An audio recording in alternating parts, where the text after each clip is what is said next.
जानेमन, सबसे पहले बहुत बहुत स्वागत है आपका हमारी चैनल में। जी, बहुत बहुत शुक्रिया आपका यहाँ पे इनवाइट करने के लिए। सबसे पहले जो आपका गाना है बहुत ही अच्छा गाना है। थोड़ा सा अगर गाने के बारे में बात करें कि किस तरह का गाना है, क्या क्या प्रिपरेशन करनी पड़ी, क्या क्या तैयारियां करनी पड़ी। जी, जो सॉन्ग है ये, तो जब स्टार्टिंग किया था इस सॉन्ग का, तो मैं प्यार पे लिखने बैठा था। जब जब भी जैसे हम लिखने बैठते हैं तो एक टॉपिक होता है मन में कि क्या लिखना है, तो कुछ लव सॉन्ग बनाना चाह रहा था मैं। तो प्यार, जो मेरे नज़रिए से प्यार है, वो मेरे ग्रैंडपा से बहुत ज़्यादा प्यार है मुझे।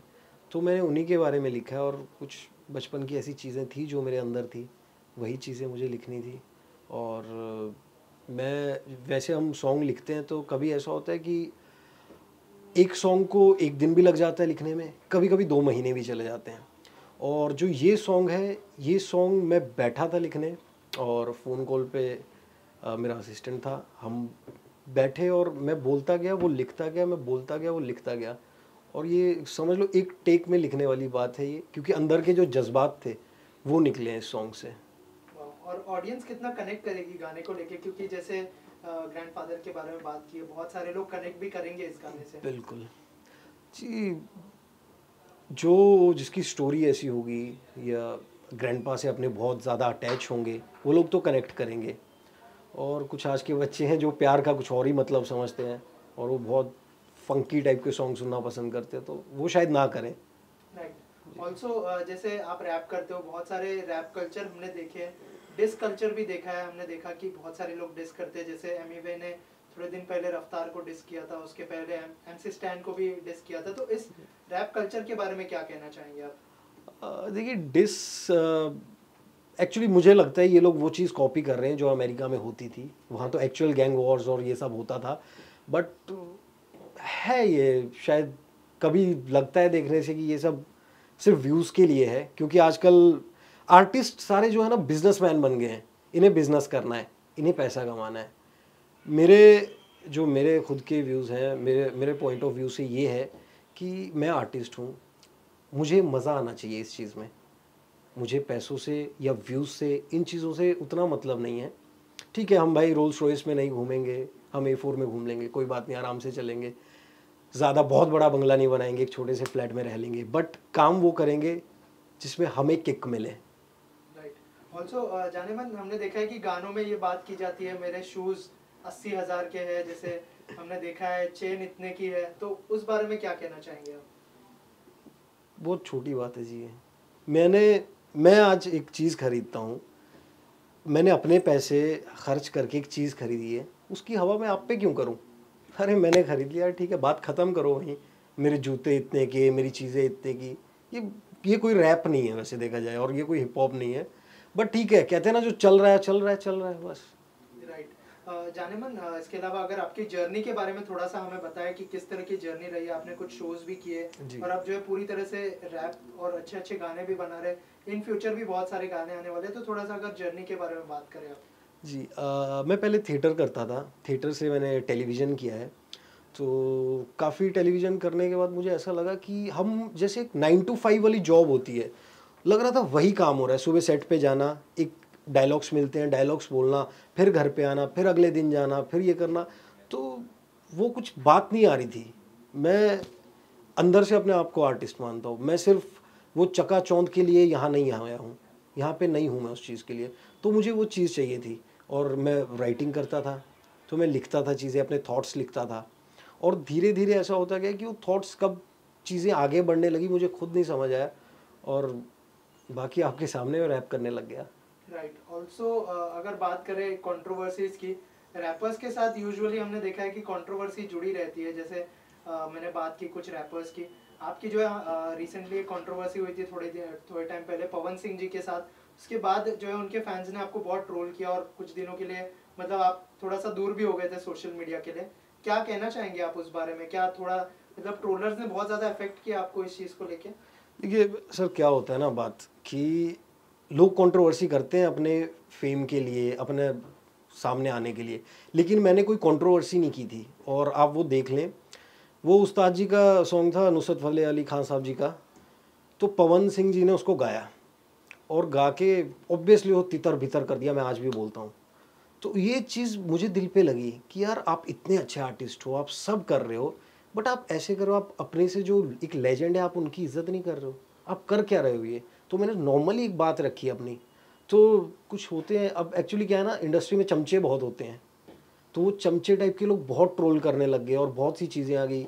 लोगों को लगा लोग बोलने लग गए कि इसने अपने फ़ायदे के लिए किया। अरे मेरा क्या फ़ायदा है इसमें। तो ये बहुत सी बातें होती रही। तो मैं जब इतनी बातें सुन लेता हूँ, मैं चाहता हूँ मैं शांत हो जाऊँ। तो इसलिए मैंने एक किनारा कर लिया और मैंने वो वक्त मेरे लाइफ में आया, मैंने लिखना शुरू किया और सारी चीज़ें हुई। तो अच्छा ही था वो वक्त, हर चीज़ ही अच्छी है मेरे हिसाब से। अभी क्या मौका मिलेगा तो क्या भोजपुरी गाने पसंद करेंगे आप गाना, या फिर पूरी तरह से आप जो है रैपिंग की तरफ आपने रुख मोड़ लिया? नहीं जी, भोजपुरी तो ना मैं पहले गाना चाहता था, ना बाद में गाना चाहता हूँ, ना बाद में गाना चाहूँगा। एक्चुअली कुछ लोग थे जो कहते थे, जैसे मेरे आसपास वाले लोग, कि हम जाने मन को एज ए हीरो भोजपुरी में लॉन्च करेंगे, बल्कि मैं तो इसमें था नहीं बिल्कुल भी। राइट। ऑल्सो बात करें गानों की, तो ये गाना तो बहुत अच्छा है। इसके अलावा क्या क्या प्रोजेक्ट्स है जिसके बारे में अगर आप बात करना चाहें हमारी ऑडियंस के साथ में? जी, ज़्यादा तो मैं बता नहीं पाऊँगा, बट इतना है कि जो आगे के प्रोजेक्ट हैं वो ऐसे प्रोजेक्ट हैं, आई थिंक मुझे नहीं लगता है इंडिया में अभी तक किसी रैपर ने वो शायद इतना करेज है ये चीज़ दिखाने का और ये चीज़ करने का। ये क्योंकि जितने भी लोग हैं उसी चीज़ में फंसे हैं, ये मेरे जूते, ये मेरी गाड़ी, ये देख लड़की और वो। तो जो मैं चीज़ लेके आ रहा हूँ वो कुछ डिफरेंट है और बहुत डिफरेंट है, और मैं दावे के साथ कहता हूँ वो दिल पे लगेगी चीज़ें। राइट। और अगर बात करें, जैसे आपने कहा कि बहुत सारी चीज़ें रैपर्स करते हैं, लेकिन आप जो है इनसे इंस्पायर नहीं होके कौन से ऐसे रैपर है जिससे इंस्पायर होते हैं, जिसको अपना जो है आइडल मानते हैं या फिर इंस्पिरेशन मानते हैं?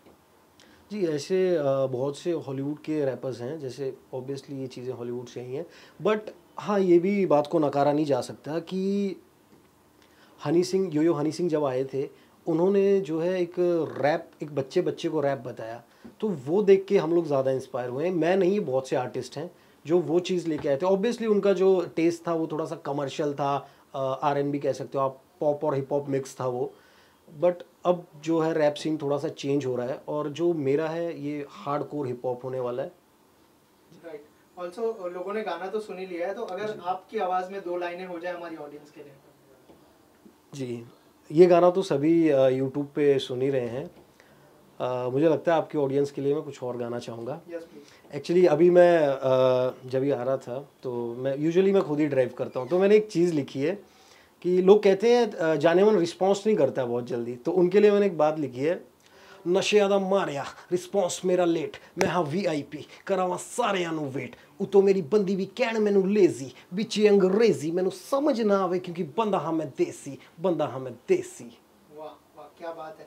सो जानेमन, जाते जाते ऑडियंस को क्या कहना चाहेंगे आप, और अपने अगर अपकमिंग प्रोजेक्ट्स के बारे में उनको कुछ बताना चाहे आप, और जो रिस्पांस आपको मिला है गानों को लेकर, उसको उसके बारे में अगर कुछ कहना चाहे आप हमारी ऑडियंस को? जी, मैं यही कहूँगा, थोड़ा सा वेट कीजिए। 25 ऑफ दिसंबर को भी अपना सॉन्ग आ रहा है, और एक के बाद एक धमाके हैं। हर गाना बिल्कुल अलग है और हर गाना टच करने वाली चीज़ है, सबको पसंद आएगा। Thank you so much and all the best. ये नहीं है कोई कहानी, प्यार इसका नाम है, कुछ लोगों ने कर रखा इसका नाम बदनाम है। मेरे बचपन की बात मैं बताता हूँ, मेरा प्यार कौन है उससे रूबरू कराता हूँ। देखकर उन्हें मुझे खुशी मिल जाती, माँ भी मुस्कुरा कर उन्हें डैडी बुलाती। बाबा, दादा, नाना, ग्रैंडपा, नाम अनेक है, प्यार की है मूरत वो इंसान एक है।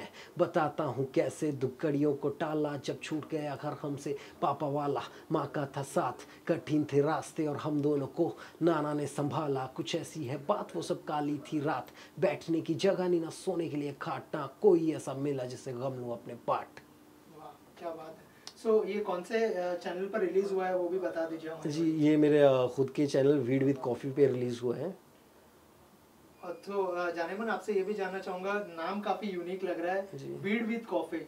थोड़ा सा बताइए कि क्या क्या कनेक्शन है और कैसे सोचा आपने ये नाम, क्या एक्चुअली ये thought मिक्सचर process? बहुत अच्छा है वीड विद कॉफ़ी, और ट्रेंडी है, जो चीज़ें चल रही है ट्रेंड में है चीज़ें, बस ओके। ज़्यादा कुछ नहीं।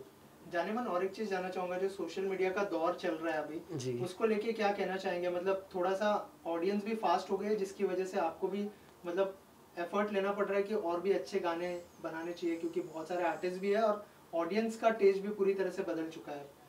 एक्चुअली वैसा कुछ नहीं है, सोशल मीडिया का दौर है तो बहुत चीज़ें चेंज हो चुकी हैं। पहले भी थे गाने वाले, पहले भी थे। अब चीज़ें एक्सेसिबल बहुत हो गई हैं, तो हमें लगता है कि अरे ये भी सिंग कर रहा है, ये भी रैप कर रहा है, ये भी ये कर रहा है। बाकी नॉर्मल है, आर्टिस्ट आर्टिस्ट है, पहले भी आर्टिस्ट थे, आज भी आर्टिस्ट हैं। और कुछ लोग हैं जो करते हैं, कुछ टाइम टाइम पास करते हैं और फिर निकल जाते हैं वो। राइट। और जो है हमने देखा है कि बड़े बड़े आर्टिस्ट अब बड़ी बड़ी चैनल्स के साथ कोलैबोरेट कर रहे हैं। आपका ऐसा कोई प्लान है कोलैबोरेशन का? नहीं जी, बिल्कुल कोई भी प्लान नहीं है, क्योंकि ये चीज़ें मैं करके देख चुका हूँ। मैं कंपनी के साथ वर्क करके भी देख चुका हूँ। मेरा बिल्कुल भी प्लान नहीं है, ना मैं अपना गाना किसी को देने वाला हूँ। मैं एज़ अ इंडिपेंडेंट अपना वर्क करना चाहता हूँ फ़िलहाल के लिए। लेकिन आपको लगता है कि कोई बड़ी चैनल से अगर आप जुड़ते हैं तो आपको प्रमोशन भी मिलता है और जल्दी रिकॉग्निशन मिलता है? नहीं जी, हमने क्या लेना है उनके प्रमोशन से? हम स्टेप बाय स्टेप जाने वाले इंसान हैं। हमें नहीं एकदम से वो बूम नहीं चाहिए। स्टेप बाय स्टेप करेंगे, आराम से करेंगे। ऑडियंस है ना। वाह। सो आपका जो आने वाला गाना है वो भी बहुत इंटरेस्टिंग होने वाला है, अगर उस बारे में कुछ बताया हमारी ऑडियंस को। जी थोड़ा सा वो अगर हिंट दे दे हमारी ऑडियंस को आप। अच्छा, तो थोड़ा-सा डेविलिश है सॉन्ग, और ऐसी चीज़ें हैं जो इंडिया में अभी आई नहीं हैं, और कुछ बातें उसमें ऐसी हैं जो शायद बहुत लोग उससे नाराज़ होने वाले हैं। जो वानाबी से लोग हैं, जो अपने आप ठेकेदार समझते हैं, हिप हॉप के ठेकेदार, शायद वो लोग खफ़ा होंगे इस बात से। वाह, मतलब किसी को टारगेट करने का प्लान है या फिर? नहीं, नहीं, बिल्कुल टारगेट नहीं। मैं तो देखिए सच बोलता हूँ, और सच ही बोला था पहले भी। लोगों ने मुझे टारगेट किया, मैं किसी को टारगेट नहीं कर रहा हूँ। और कुछ बातें ऐसी हैं, जैसे यंगस्टर्स हैं, बच्चे हैं, उनको पता तो होना चाहिए चल क्या रहा है। अब हम नहीं बताएंगे तो कौन बताएगा? राइट। जी। और इसके अलावा जो है सिद्धू मूसेवाला भी बहुत बहुत बड़ा नाम था, अब जो है हमारे बीच में नहीं है। उनके लिए कुछ कहना चाहेंगे आप अपने अंदाज में? जी, उनके लिए क्या कहूँ मैं? सबको लग रहा है कि एक आर्टिस्ट, बहुत अच्छा आर्टिस्ट, वो चला गया हमारे बीच। लेकिन मैं इस चीज़ को बहुत अलग तरीके से देखता हूँ। मुझे लगता है एक माँ का बेटा चला गया, एक होनहार बेटा जो था, वो चला गया। और इस बात पे आज लोग, जितने भी आर्टिस्ट हैं, मोस्ट ऑफ द आर्टिस्ट, सारे नहीं, सिर्फ अपनी रोटियां सेक रहे हैं मूसेवाले का नाम लेके, और कुछ भी नहीं है। और लेकिन उस माँ का दर्द देखो जिसने अपना बेटा खोया है, उस बाप को देखो जो आज भी एफर्ट कर रहे हैं कि हमें इंसाफ मिल जाए। और मुझे लगता है हमारी गवर्नमेंट काम कर रही है और इंसाफ मिलेगा उन्हें।